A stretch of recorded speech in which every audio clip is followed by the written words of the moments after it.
So that's too much. But I do agree that Pat Mahomes is overrated. And you know who I like more than Travis Kelce? T Swift. Cool. I don't care even a little bit about their personal lives, but I think they're dating. Pretty sure. Cool. Just for the record, I did pick the Chiefs this weekend. Sorry. Chiefs are 5-0.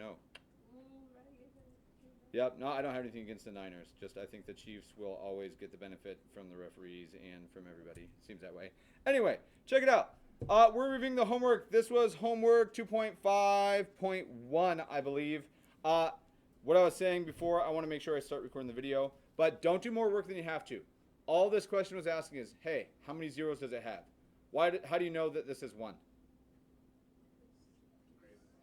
The degree is 1. Yeah, there's no work to it. We did not all of them, but we could knock them out really quick. How many roots? Gosh dang it, you can see all the answers. How many roots on number 10? How about number 11? How about number 12? Ooh, nobody fell for the trick. How about number 13? 2. Okay. How about number 14? Okay. This one's kind of misleading. Not everybody in here can FOIL in your head. That's not true. Not everybody in here is comfortable enough to FOIL in your head constantly, but I think that everybody can. We have t minus 1 squared minus t plus 1 squared, and they're claiming 1. Why? Anybody have a justification for that?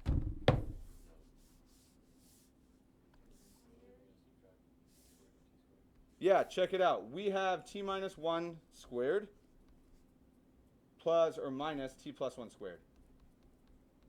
And I don't like the way that first one showed up, so I'm going to fix that. Whoa, that eraser's tiny. All right. T minus 1 squared. This is my function. Okay. Whether you can FOIL in your head or not, I think it's fair to assume that everybody in here can FOIL, and you could verify this. This becomes t squared minus 2t plus 1. That's this. Minus t squared plus 2t plus 1. Why did I put the parentheses around it again? To distribute the negative through, right? So I'm just going to do some thinking here. I'll write it out. T squared minus 2t plus 1 minus t squared minus 2t minus 1. You guys agree with that? Shada, they're gone. Okay.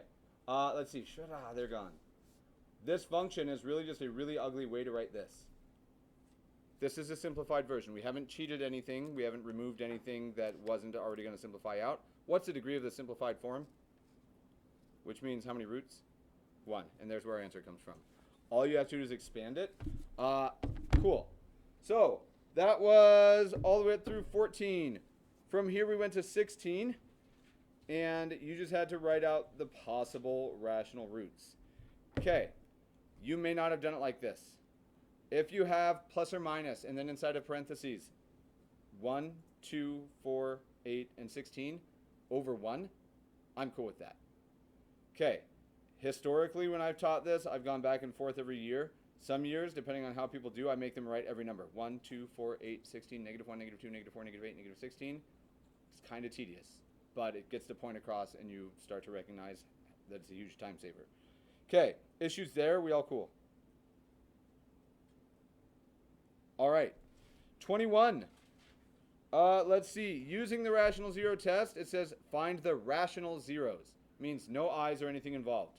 On 21, I'll tell you, I would not really use a rational zero test except for the directions tell me to. When I look at 21, before I go to my PQ list, can you guys tell me what I see that I would use to factor? Let me rephrase that. What's a better way to factor than a PQ list? It's not a real term, but it's a how many nomial? How many terms in this one? So it's not a trinomial.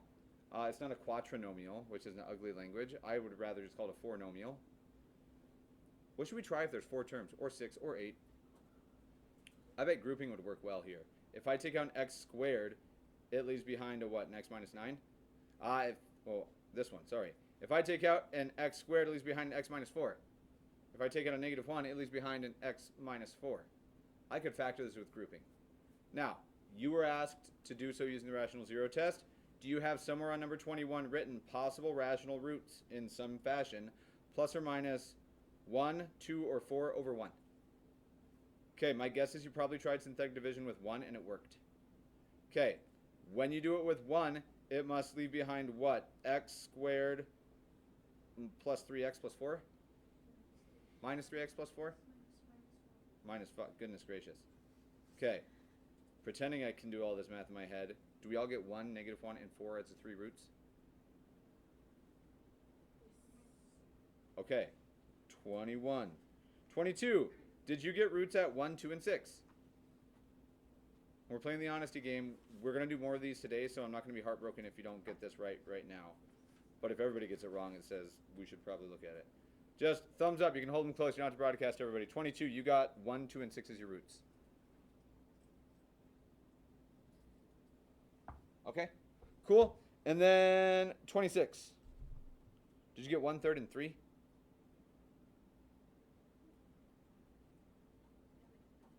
We did 26 together? That was, really? I don't remember that. Sorry about that. Cool. All right, name on top, minus however many. I want them. Once we get a consecutive stretch of like 2 weeks where everybody does the assignments each night, I will not collect them as frequently. Cool. If you are less than half done, hypothetically, it is in your interest to not turn it in right now, but to finish it and then get it turned in. Cool, except for you. You get a free pass still. Awesome. You still have it? Cool. All right, I'll pause the video, and I'm going to call on a couple random people to address the first question here in just a moment. So we'll pause it. Cool. If I'm trying to factor anything, don't matter what it is, what's the first thing we check? GCF, cool. So let's say it didn't have one, and we get to trinomial. What's the first thing we're going to try? Before grouping, if it's a trinomial. It's kind of grouping, but it's like a shortened version of it.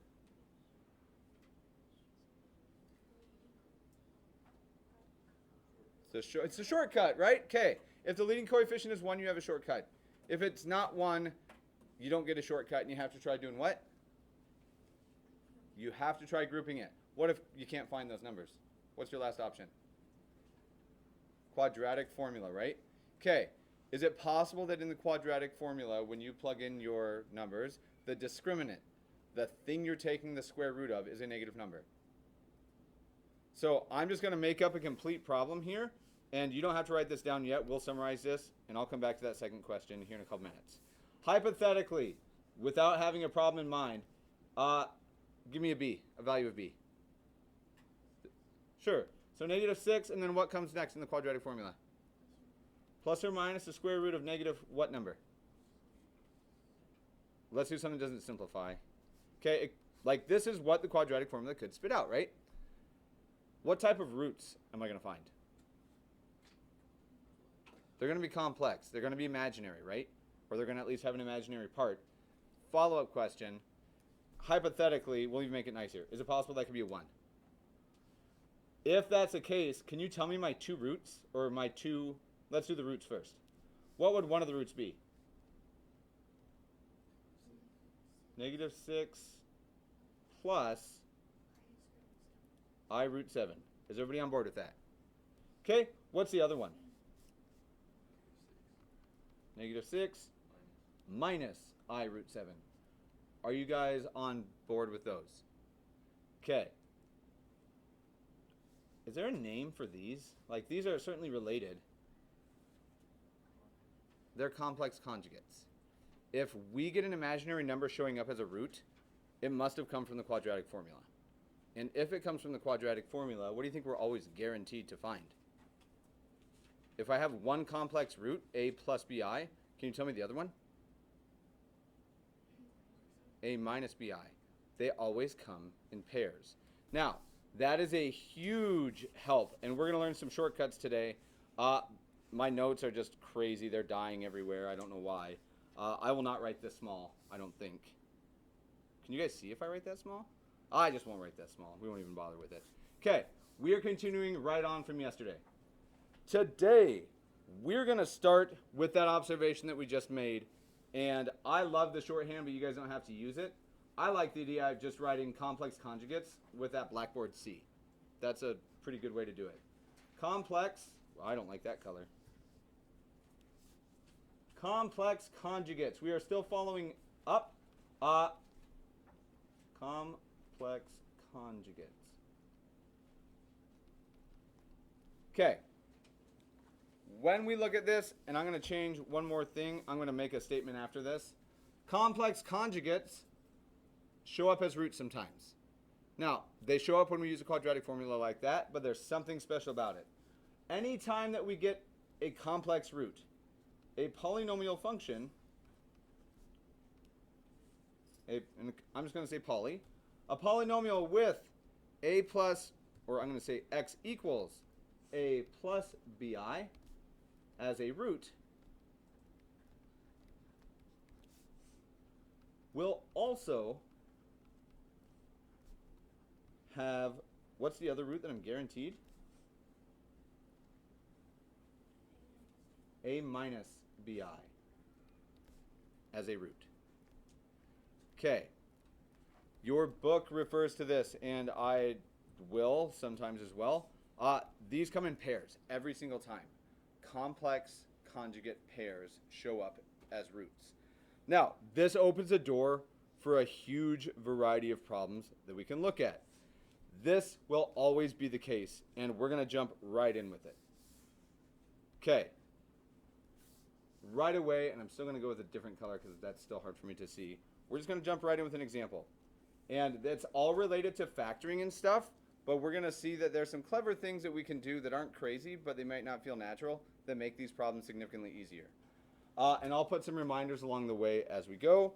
But here's our first problem. I want us to find the polynomial. And we'll do a couple of these. We'll do a harder one. We'll do an easy-ish one together. We'll do a hard one together. And then I'll give you somewhere in between to do it on your own with your groups. So let's check it out. I want us to find the polynomial with the following characteristics. We want a function f of x is a fourth degree poly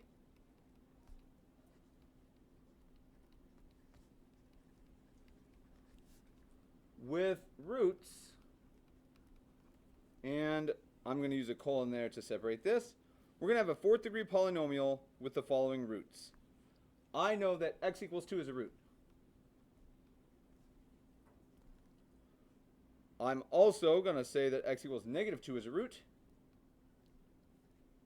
And so is negative 7i. All right.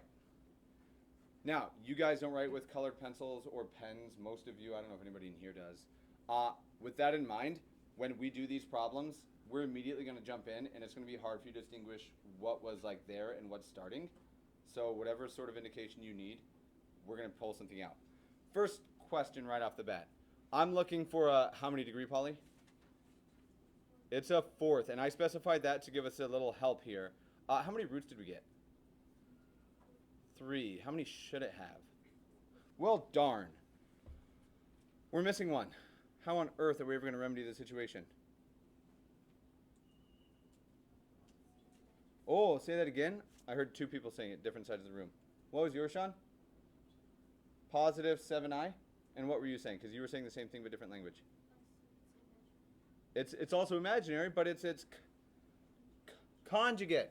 So for this problem, what I normally do is I would just start writing in my other one here. But for somebody who may not see this immediately, let's just logic this together. This is really a complex number. If I wanted to write it as a plus bi, what does this look like?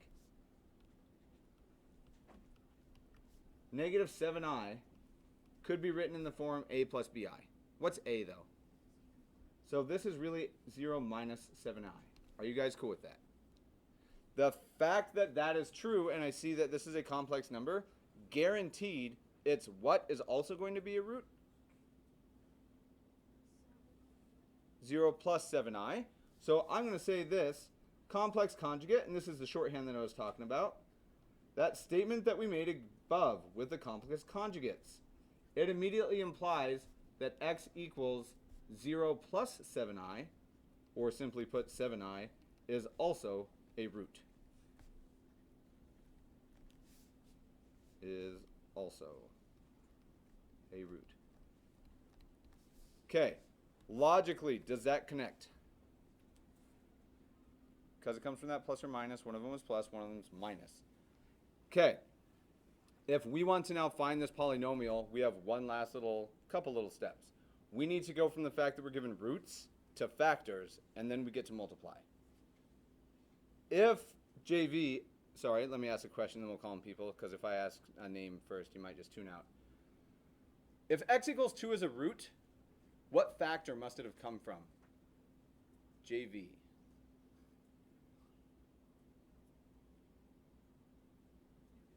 Yeah, I know that x equals 2 is a root. What's its factor?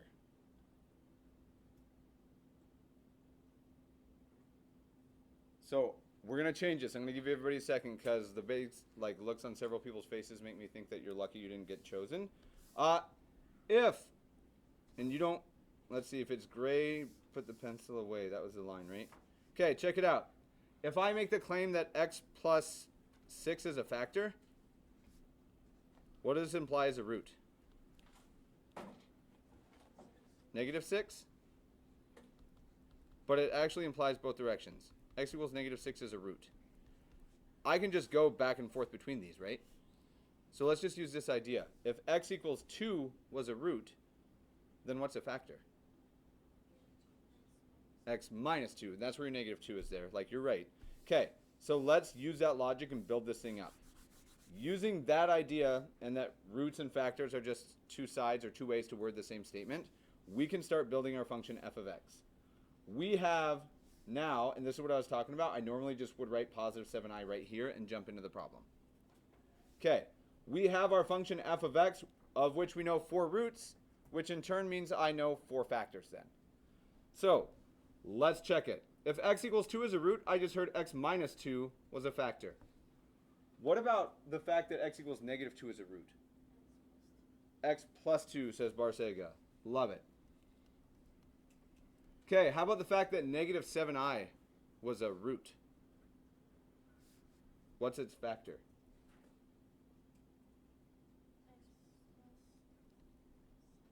X minus a negative changes to x plus. Good. And our last one? X minus that last root that we discovered, 7i. All right.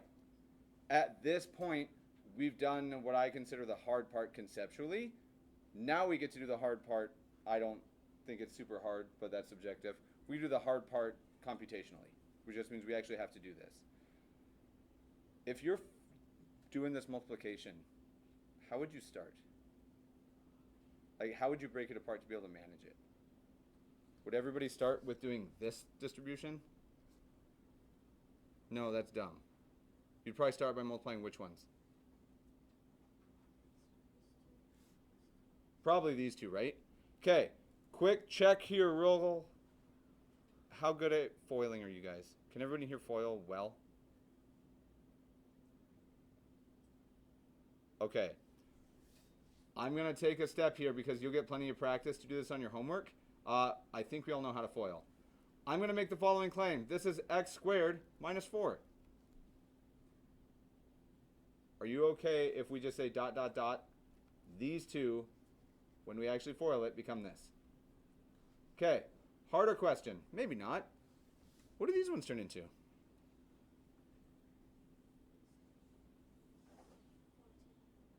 So careful. We would have x squared minus 7xi plus 7xi, so they're gone. And then we'd have a minus 49i squared.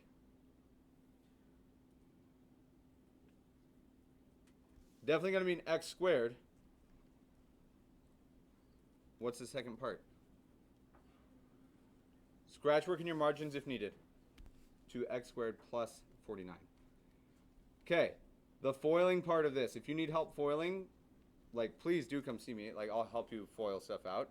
I think everybody in here can do it in your head, but it takes practice. Where does that go? It changed to I squared. Excuse me. It changed to I squared, which is what? Right. Yep. It would be plus. Thank you. Okay. Once we're here, are we done? No, we just get to use that F word again. So, check it out. Same thing here. I trust that you guys can foil, but we need to talk about a couple of them. What's x squared times x squared?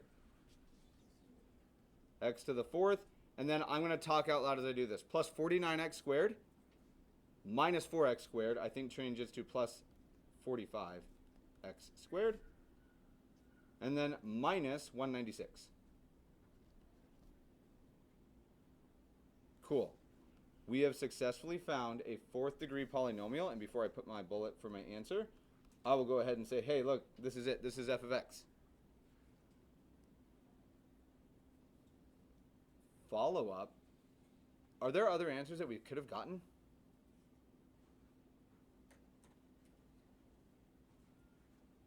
That's kind of a tricky question. I don't care about the logic right now necessarily. Just yes or no. What do you think? Gut feeling.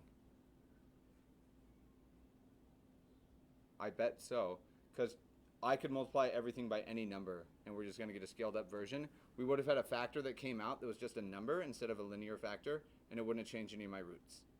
I could have had 5x to the fourth plus, I'm not doing the math, but I could have multiplied everything by 5. Okay, doable.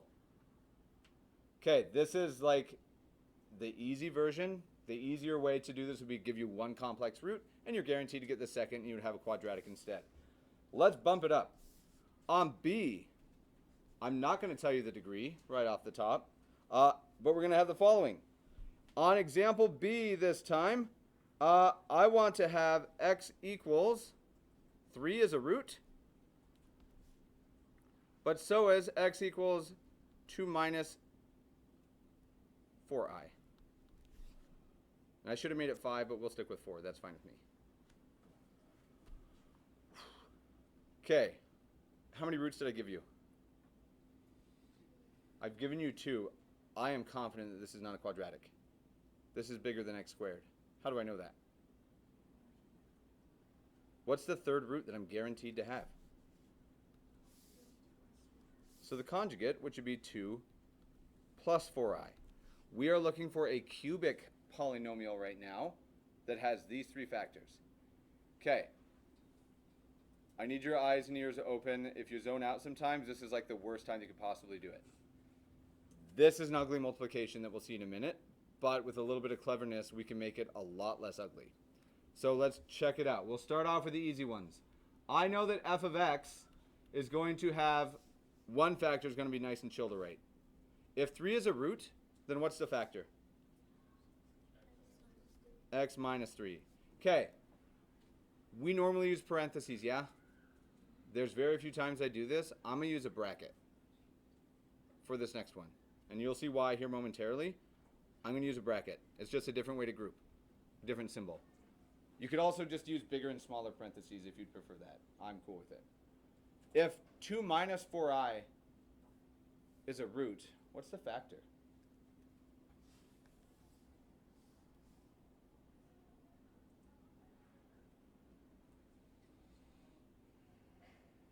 Louder? I thought I heard it over here. Maybe not. Okay, check it out. The question doesn't change at all. Was the first question hard? It's just x minus 3, right? This time it's just going to be x minus. So that minus 2 minus 4i is important that we pay really careful attention. X minus, tell me what I've done wrong.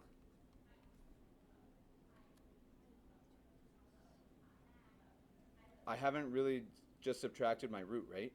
Which means what should I put around this complex number? Parentheses.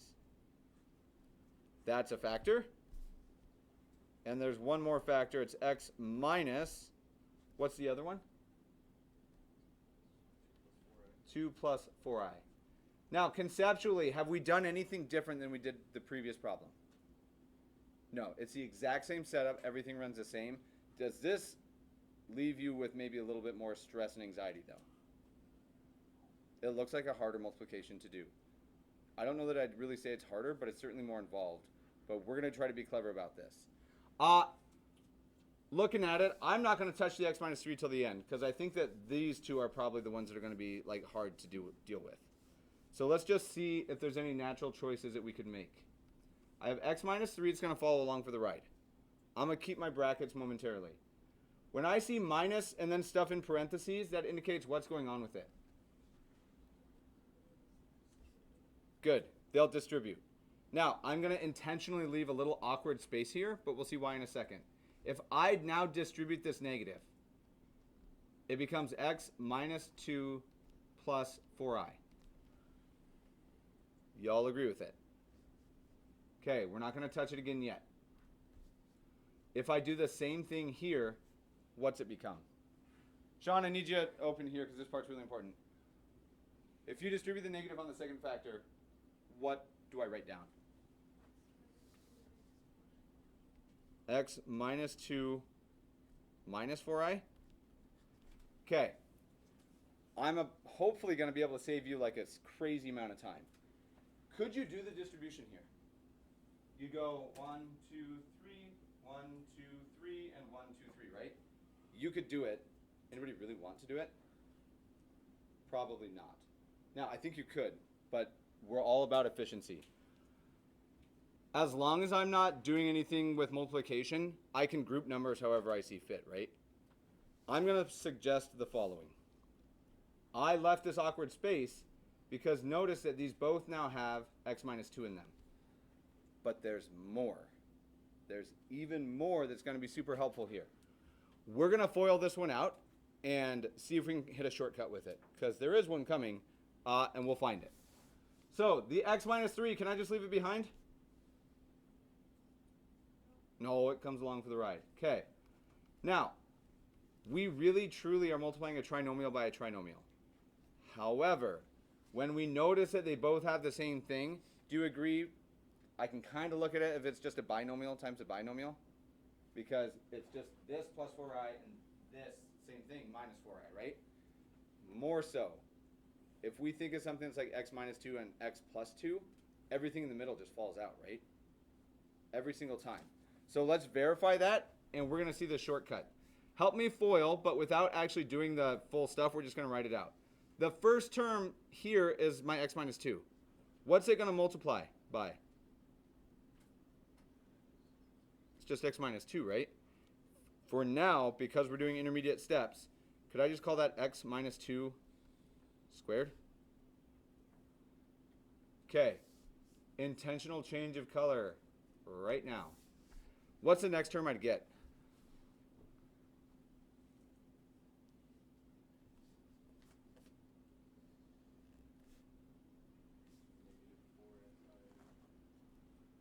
So I think you're right. Any objection before I do all the distribution, I just call it that. Do you guys agree that that's what I get? 4i times x minus 2, right? Immediately when I do my inside piece, what do I get here?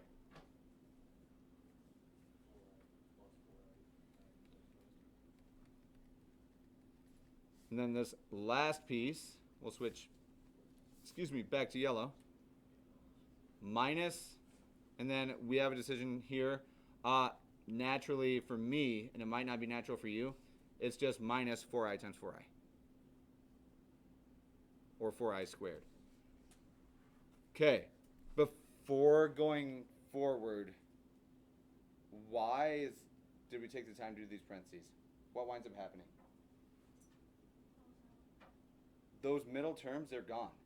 It's going to happen literally every single time as long as you distribute and regroup. They gone, they gone. Now, again, we are just going to clean up a little bit, and I'll need your help to finish this in just a moment. Still have my x minus 3. Do you want me to keep brackets or can I switch back to parentheses? Is it weird to switch for you guys? Yes. Okay. You can use parentheses if you want. Okay. You can all FOIL, and you're not freshmen, so I'm going to trust that if you need to, you can get to the fact that this is x squared minus 4x plus 4. That was this piece here. Okay. How about the minus 4i, that whole quantity squared? It's going to become plus 16 because 4i times 4i is 16i squared, which is negative 16, and we're subtracting it. Plus 16. This piece changes to my plus 16. Okay, are we done? Is this factored? Or expanded all the way or anything? Not yet, but we're close. X minus 3 times, what does this inside piece here simplify to?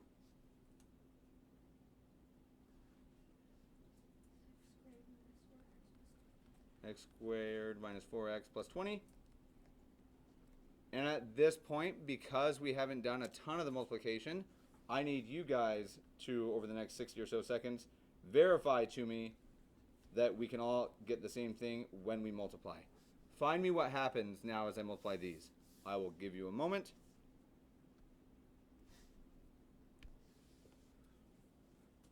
Okay, just to check, without drawing any of my distribution lines and simplifying it as I go, this is what I wind up with.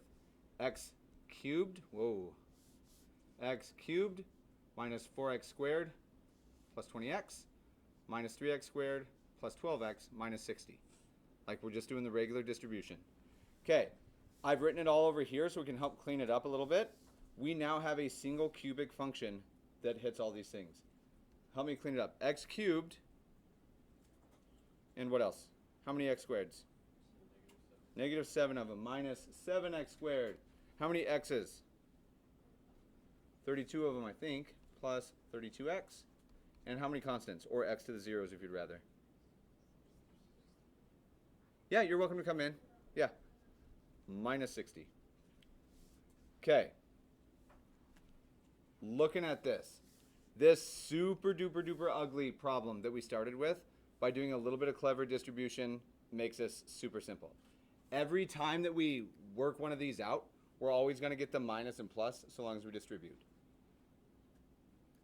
Noticeably uglier. Did we really do anything crazy though? Do we need to do another one of these? Do you need to do another one of these with your group real quick? Okay, so one more example of this type, and then, ooh. Yep, so check it out. We're going to get more practice with this, but it's going to be embedded in another problem. We're going to switch it just a little bit, but the parts, if you're struggling here, we'll be able to make sense of them on the other side as well. Yeah, I think.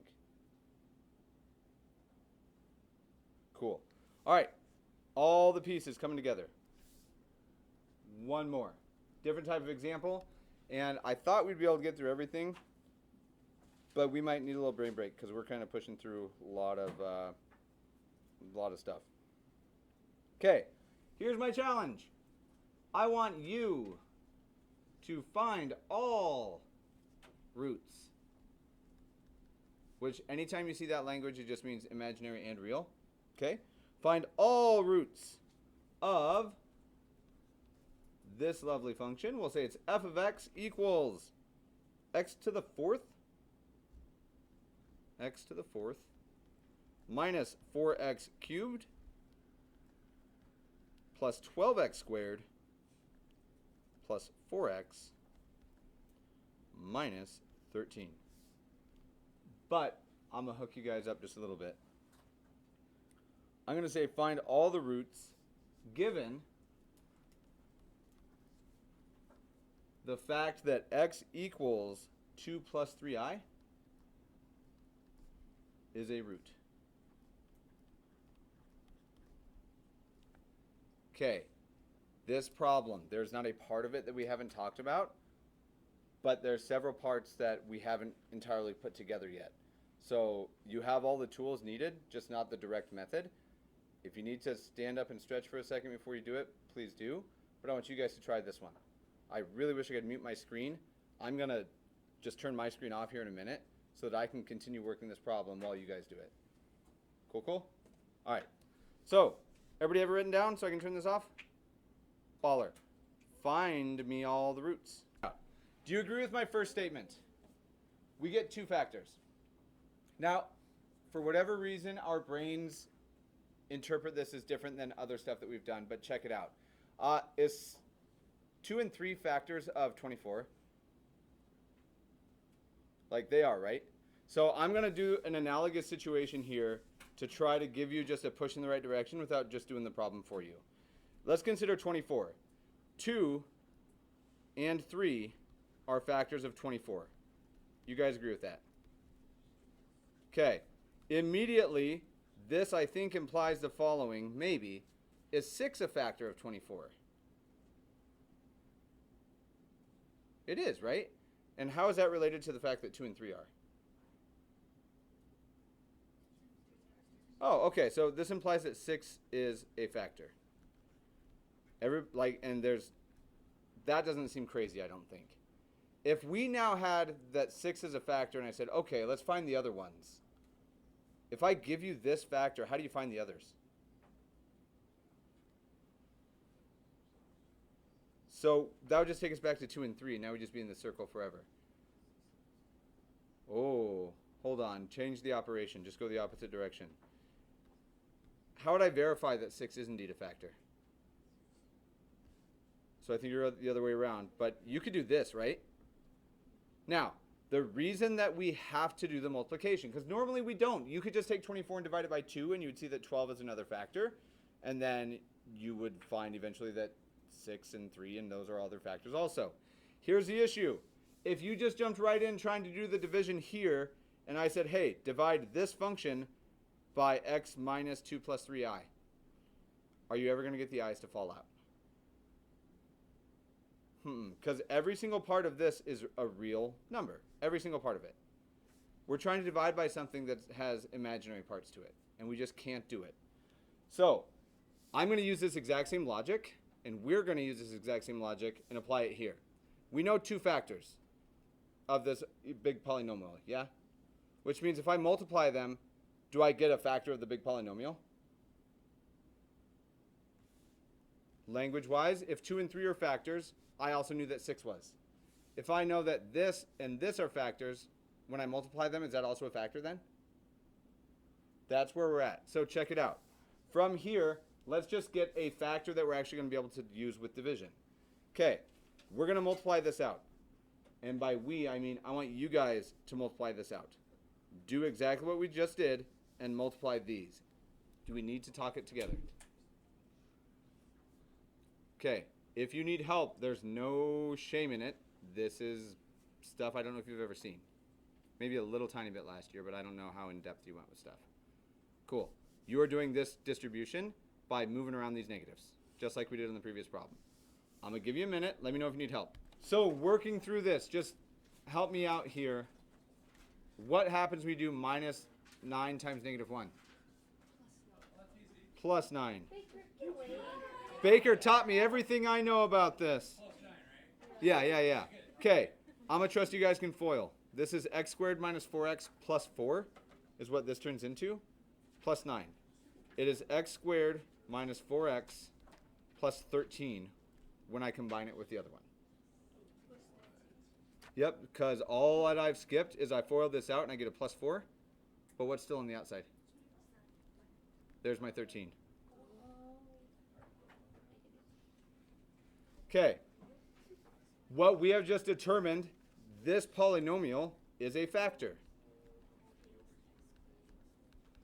Now, all the work that we did just now, we have a factor that doesn't have any i's in it at this point. Just like the 6 over here. Once we know that 6 is a factor, how do we get another factor?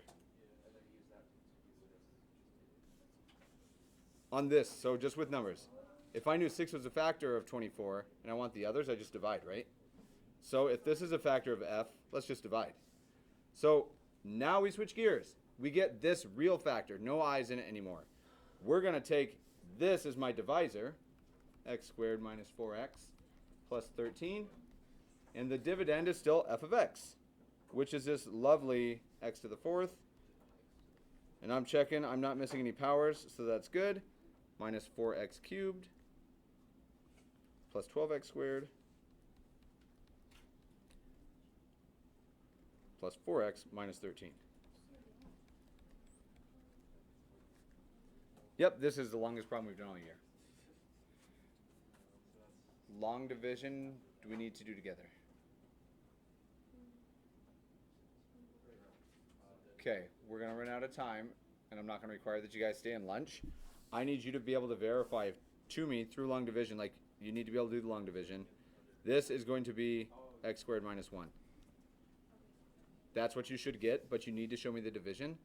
Once you get x squared minus 1, we now know that this was a factor, which we already have the roots and the factors from it. And then all you have to do is factor our quotient now. Cool. All right. All right, so Rafa, I did not finish this other problem, but just so you can see, we get this as a new factor. Whatever our quotient is, you can verify it's going to be x squared minus 1, but we get our other factor, and then we'll find that this factor is x minus 1, x plus 1, which means we now have all four roots.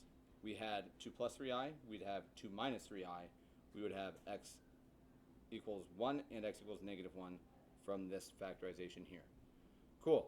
The homework for the weekend is right here, and I will post the video for you in, like, right now. All right, wrestle well.